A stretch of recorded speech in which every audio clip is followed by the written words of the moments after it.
அனைவருக்கும் தமிழ்நாடு பால் முகவர்கள் தொழிலாளர் நலச்சங்கத்தின் சார்பில் இனிய வணக்கம்.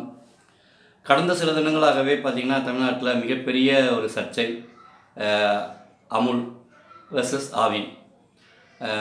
அமுல் தமிழ்நாட்டில் பால் விற்பனையில் வரப்போகிறதா ஊடகங்களில் ஒரு செய்தி வெளியாகி இருந்தது.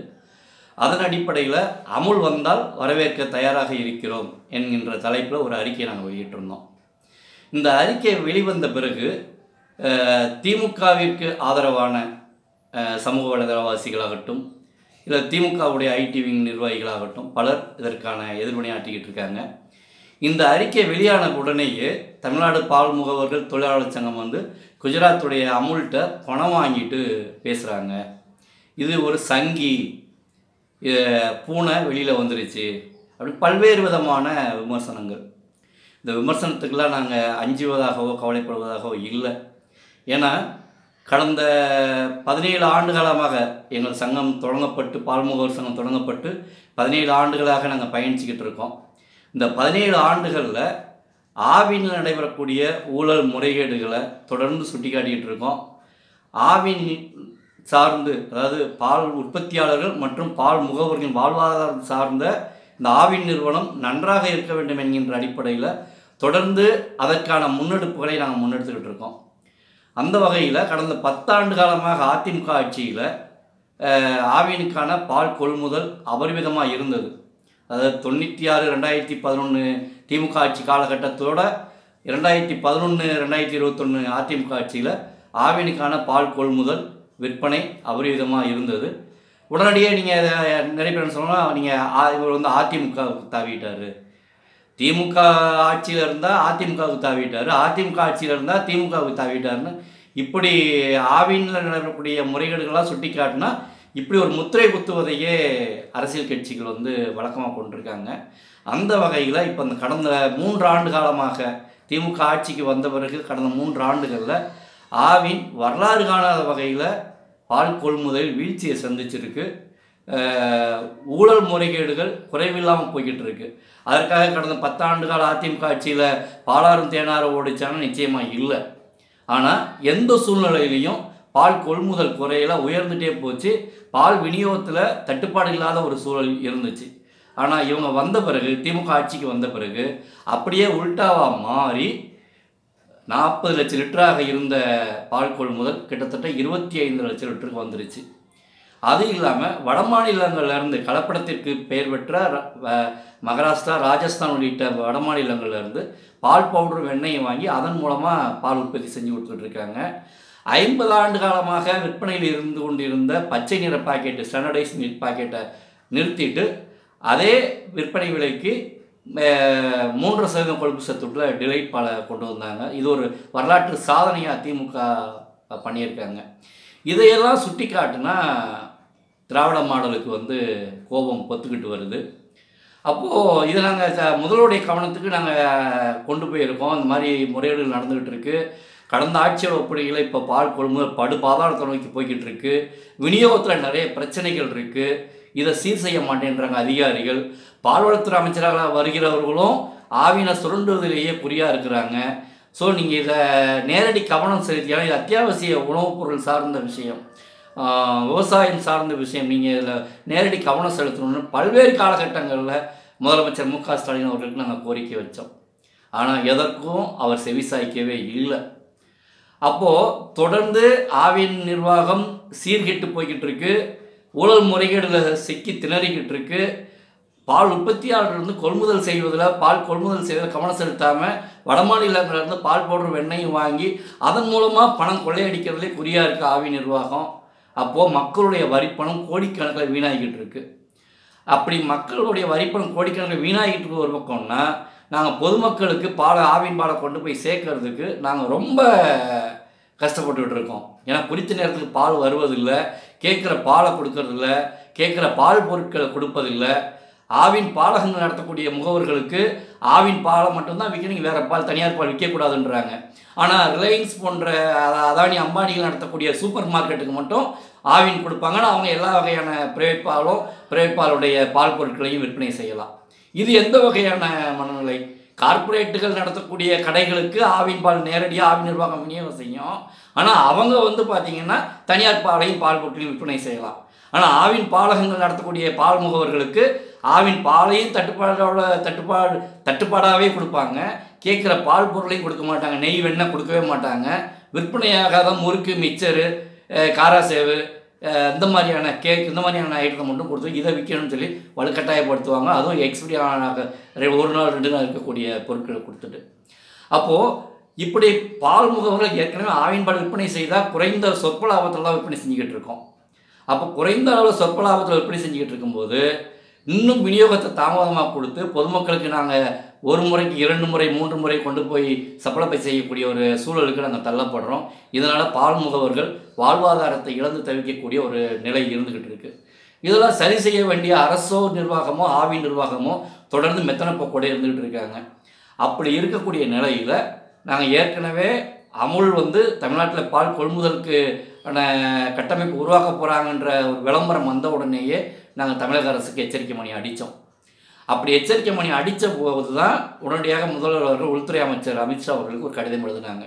அதுவும் தமிழ்நாடு பால் முகவர்கள் தொழிலாளர் சங்கம் முன்னெடுத்த பிறகு தான் அந்த எதிர்ப்பு கடிதத்தை எழுதுகிறாங்க.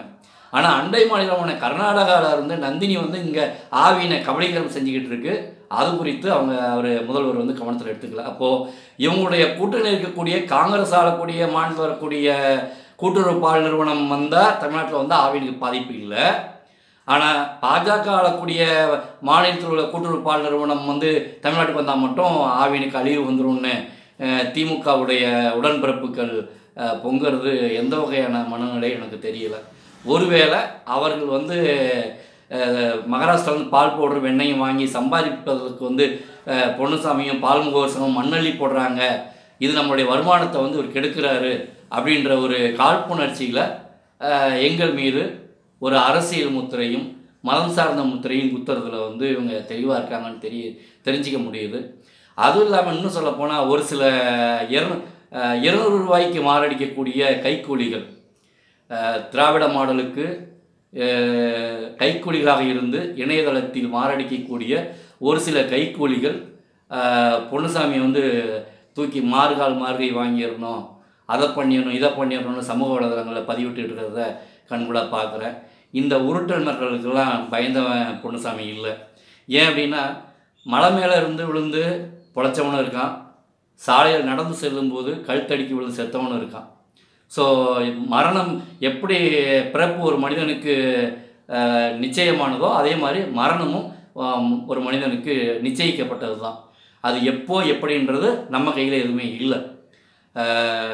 நம்ம இருக்கக்கூடிய துறைக்கு நம்மளால் இயன்ற வரைக்கும் நாங்கள் நல்லது செய்யணும்னு நினைக்கிறோம். ஆவியினை காப்பாற்றணும்னு நாங்கள் பல்வேறு காலகட்டங்களில் போராடி பார்த்துட்டோம். அதற்கு ஆவி நிர்வாகமோ அரசு நிர்வாகமோ சிறிதும் ஒத்துழைப்பு கொடுக்குறதா இல்லை. ஏன்னா கடந்த 2006 2011 காலகட்டத்தில் ஆவி நிர்வாகம் எப்படி இருந்ததோ திமுக ஆட்சியில் அதே நிலை தான் இப்போ 2021 இந்த காலகட்டத்தில் இருக்குது. ஒருவேளை இவங்க தனியாருக்கு தாரை பார்ப்பதற்கான முன்னெச்சரிக்கை நடவடிக்கையை இவங்க எடுக்கிறாங்களோன்ற ஒரு சந்தேகம் எங்களுக்கு ஏற்படுது. ஏன்னா பால் கொள்முதலை குறைச்சி விற்பனையை கட்டுப்படுத்தி உற்பத்தியை பெருக்காமல் இப்படி பல்வேறு விஷயங்களை எதிர்மறையான விஷயங்களையே தொடர்ந்து திமுக அரசும் ஆவி நிர்வாகமும் செஞ்சுக்கிட்டு இருக்கு. உண்மையிலேயே ஆவி நிர்வாகத்தை ஆவின் நிறுவனத்தை, ஏன்னா பால் உற்பத்தியாளர்களுடைய தாய் வீடு, பால் முகவர்களுடைய தாய் வீடு ஆவின் நிறுவனம். அந்த நிறுவனம் கண்கூட அழிஞ்சிக்கிட்டு இருக்கிறத எங்களால் பார்க்க முடியல. அதனால தான் வேறு வழி இல்லாமல் அமுல் போன்ற ஒரு கூட்டுறவு நிறுவனங்கள் தமிழ்நாட்டில் வந்தால் நாங்கள் வரவேற்க தயாராக இருக்கோம். அதுவும் நாங்கள் சில கண்டிஷனோடு தான் அதை வரவேற்க தயாராக இருக்கோம்னு சொல்லியிருக்கோம். தனியார் பால் நிறுவனத்துக்கு இணையான வருமானத்தை பால் முகவர்களுக்கு கொடுக்கும் பட்சத்தில், பால் உற்பத்தியாளர்களுக்கு நியாயமான கொள்முதல் விலை கொடுக்கும் பட்சத்தில், நிலுவைத் தொகை பாலுக்கான கொள்முதலுக்கான தொகை நிலுவை இல்லாமல் கொடுக்கக்கூடிய பட்சத்தில் அமுல் நிறுவனத்தை நாங்கள் அமுல் மட்டும் இல்லை, எந்த மாநிலத்துடைய கூட்டுறவு பால் நிறுவனமாக இருந்தாலும் நாங்கள் வரவேற்க தயாராக இருக்கோம் அப்படின்னு சொல்லியிருக்கோம். ஏன்னா ஆவின் வந்து நாங்கள் அதிக விலை கொடுத்து வாங்கி குறைஞ்ச விலைக்கு நாங்கள் மக்களுக்கு விநியோகம் செய்கிறது பெருமை இல்லைங்க. மக்களுக்கு கேட்கக்கூடிய பால் மற்றும் பால் பொருட்கள் தங்குதடை இல்லாமல் தட்டுப்பாடு இல்லாமல் கொடுக்குறீங்களான்றதான் அங்கே கவனிக்கப்பட வேண்டிய விஷயம். அது இல்லாமல் பால் உற்பத்தியாளர்களுக்கு அவர்கள் கொடுக்கக்கூடிய பாலுக்கான தொகை குறித்த காலத்தில் பட்டுவாடா செய்யப்படுதா அப்படின்றதான் பெருமைக்குரிய விஷயம். பொதுமக்களுக்கு விநியோகம் செய்யக்கூடிய பாலுக்கு உழைப்புக்கேற்ற ஊதியம் கொடுக்கப்படுகிறதா என்பதுதான் பெருமைக்குரிய விஷயம். நீங்கள் அதிக விலை கொடுக்குறோம், அதிக விலை கொடுத்து கொள்முதல் பண்ணுறோம், அதிக விலை கொடுத்து கொள்முதல் பண்ணி குறைந்த விலைக்கு கொடுக்குறோன்னு சொல்லிட்டு ஆவியின அடிமட்டத்திலேருந்து மேல்மட்டம் வரைக்கும் நீங்கள் சுரண்டி அள்ளிட்டு போக நினைக்கிறீங்களே, அள்ளிக்கிட்டு போய்கிட்டு இருக்கீங்களே, இது எப்படி பெருமையாகும்? வெட்கக்கேடான விஷயம். திராவிட மாடல் ஒரு ஆவினை சீர்படுத்தும் என்று நினைத்திருந்த நிலையில் அந்த நம்பிக்கையெல்லாம் பொய்த்து போன பிறகுதான் நாங்கள் அமுலுக்கு சிவப்பு கமல வரவேற்பு அளித்திருக்கிறோம் என்பதை இந்த தருணத்தில் விளக்கமாக நாங்கள் தெரிவித்துக் கொள்கிறோம். தமிழக அரசு இனியாவது விழித்து கொண்டு ஆவினை காப்பாற்றுவதற்கான நடவடிக்கையை எடுக்குமானால் நாங்கள் முழு ஒத்துழைப்பு அளிக்க தயாராக இருக்கோம். ஏன்னா இன்றைய தினம் தமிழ்நாட்டில் பச்சை பாக்கெட்டு பல்வேறு மாவட்டங்களில் நிறுத்தப்பட்டாச்சு, ஆரஞ்சு பாக்கெட்டு பல்வேறு மாவட்டங்களில் நிறுத்தப்பட்டாச்சு. கொழுப்பு சத்து குறைவான பாலை அதே ஏற்கனவே இருந்த பால் விலைக்கு மறைமுகமான விலை உயர்வை கொடுத்துக்கிட்டு இருக்கீங்க. ஏன் அரசு ஊழியர்களுக்கு நீங்கள் 6 மாதம் 1 வருஷத்துக்கு நீங்கள் அகைவிலைப்படி உயர்வு உயர்த்திக்கிட்டே இருக்கீங்களே, அதே மாதிரி பால் உற்பத்தியாளர்களுக்கான கொள்முதல் விலையை 6 மாதத்துக்கு ஒரு உயர்த்தி கொடுங்க.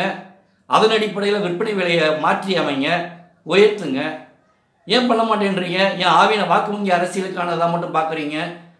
அதிமுக ஆட்சியில் அம்மையார் ஜெயலலிதா அவர்கள் 8 ரூபா கொள்முதல் விலையை உயர்த்திட்டு 10 ரூபா விற்பனை விலையை உயர்த்திய போது வானுக்கும் பூமிக்கும் குதிச்சவங்க தாங்க நீங்கள்.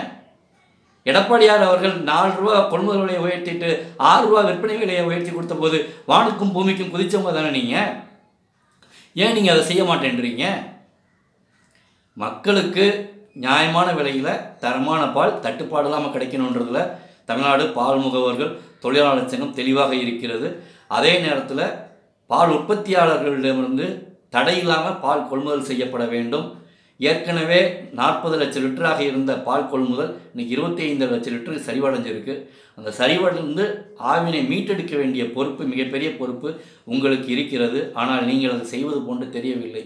இதே நிலை நீடித்தால் ஆட்சியை விட்டு போகும்போது 2026 நீங்கள் ஆட்சியை விட்டு போகும்போது ஆவினையும் இழுத்து மூடி விட்டு போவீர்கள் என்பதில் எல்லளவும் சந்தேகம் இல்லை. ஆவினை மீட்டெடுக்க, ஆவினை புனரமைக்க திமுக அரசு தயாராக இருந்தால் தமிழ்நாடு பால் முகவர்கள் தொழிலாளர் சங்கமும் ஒத்துழைப்பளிக்க தயாராக இருக்கிறது என்பதை தெரிவித்துக் கொள்கிறோம். நன்றி, வணக்கம்.